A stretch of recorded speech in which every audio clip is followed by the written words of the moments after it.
चढ़ा रही हो शंकर जी अरे हम वीडियो करते हैं तो सीखा आगे वो चढ़ाए ना दीदी ने तो बना थोड़ा दे सा काम उन्हें चढ़ा पूरा दीजिए। हम अपने पैसे ले आ रहे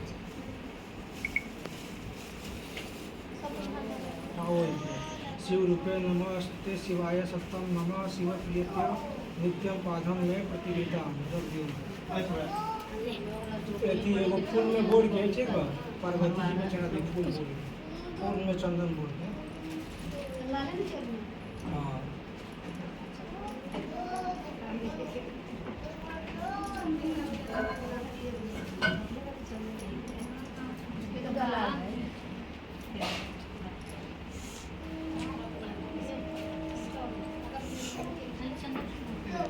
हाँ ना थी पार्वती जी के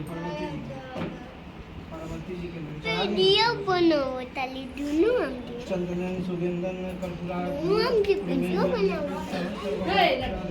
प्रीताम च हरि प्रिय जो हम बोल के जा के काजल बुद्धि दिए बोले जो तो ओकरा से कनी अपने से जगह के लिए एथी बात सगे सगे बा दोन लाख ना बना उनकी फलम महादिव्य नागबली उनकी फलम महादिव्य नागबली देवी दीपम कर्पूरेण समायुक्तम ताम्बूलम प्रतिगृहीता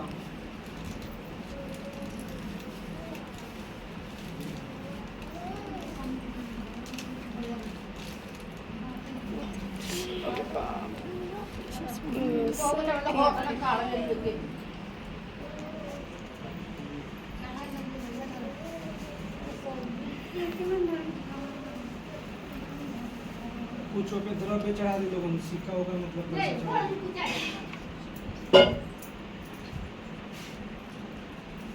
आगच्छ देवी सर्वेश्वर सर्वदा संस्कृते अर्थसत्त्वा पूज्यस्यामि नामदेव भव पार्वती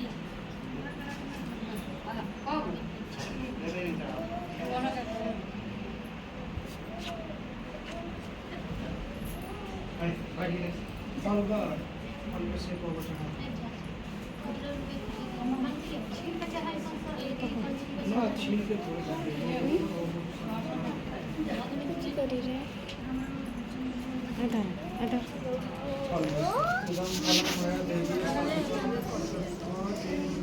के कौन मोबाइल बा ए बउवा के हटाओ ना अलग खींचाओ दे दे भाई ये और सब है वो दे अब बोलते भाई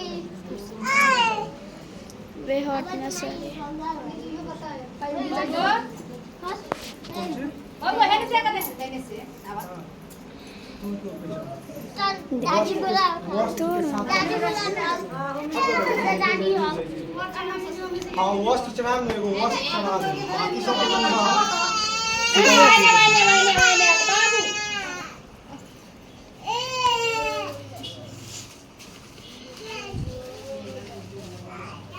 दादी के तो बैठल बा एगो वस्त्र पे चढ़ा दे बाकी का सुबह में एगो वस्त्र पे चढ़ा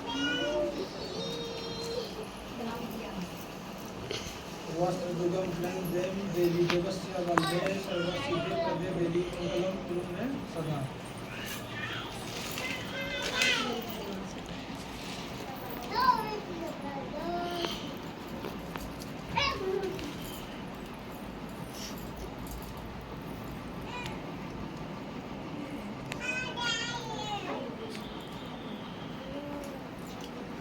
हाथ में फूल लगी है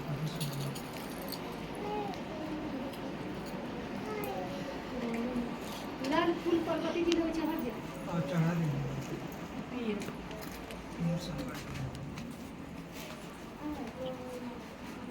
वीडियो बनाओ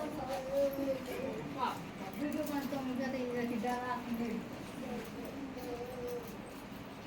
एक वो फूल हाथ में लेके कहानी सुनो कथा सुनो और फिर बैठ कर लेकर सा मुझे गोड़ अगरबत्ती ना लगेगा अगरबत्ती और भी पढ़ू बन की रहने कर बोल जो ना वो बहुत पूजा पर्दा में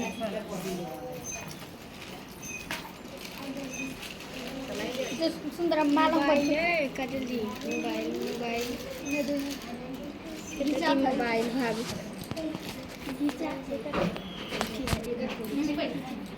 बिछी ना पापा का काट है तो ये मैं जा सब बिगाड़ में जलन है घेरा जैसा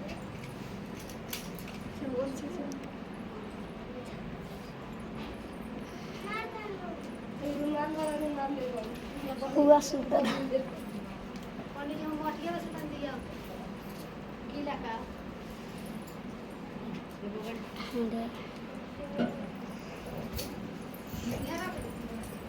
हाँ हो जाएगा।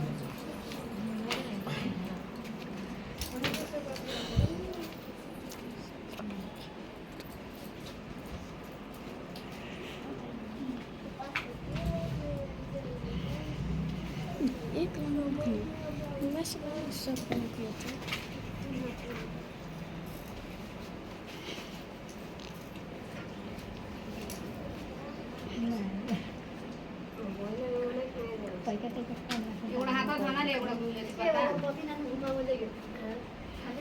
उधर खोज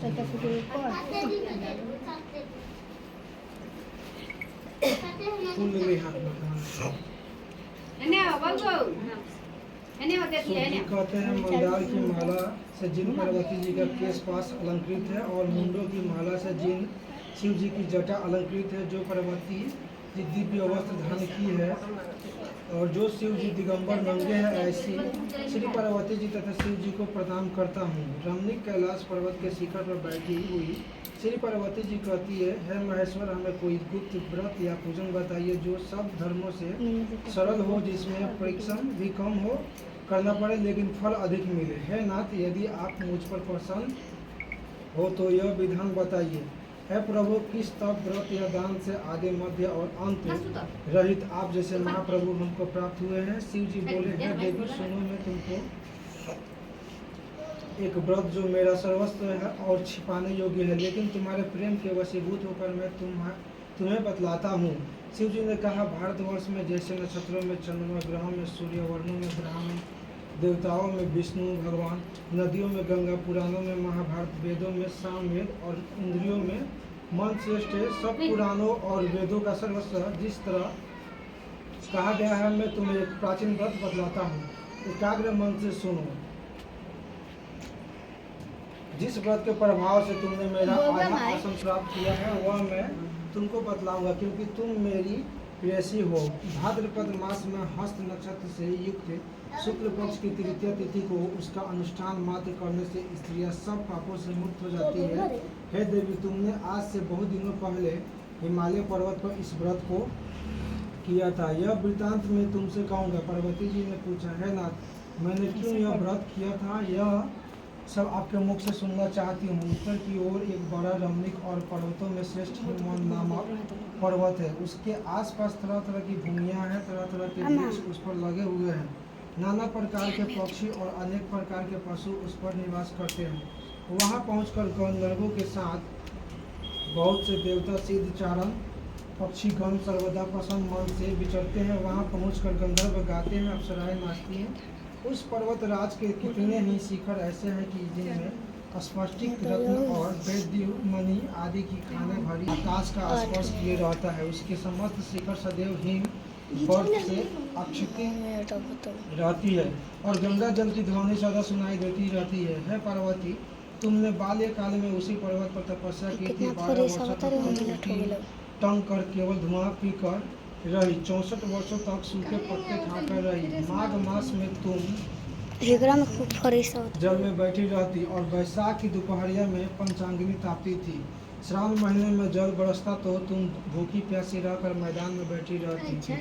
तुम्हारे पिता इस तरह के कष्ट सहन को देखकर बड़े दुखी हुए। वे चिंता में पड़ गए कि मैं अपनी कन्या किसको दूं। उसी समय नारद जी वहां आ पहुंचे। मुनिश्रेष्ठ नारद जी उस समय तुम्हें देखने गए थे। नारद जी को इंद्र और शिव इनमें से कोई नहीं है, इसलिए मैं यह कहूँगा कि आप अपनी कन्या भगवान विष्णु को ही दें। हिमवान ने कहा, भगवान विष्णु स्वयं मेरी कन्या ले रहे हैं और आप यह संदेश लेकर आए हैं तो मैं उन्हें अपनी कन्या दूंगा। हिमवान की इतनी बात सुनकर मुनिराज नारद आकाश में विलीन हो गए। वे पीताम्बर, शंख चक्र और गदाधारी भगवान विष्णु के पास पहुंचे। वहां हाथ जोड़कर नारद जी ने भगवान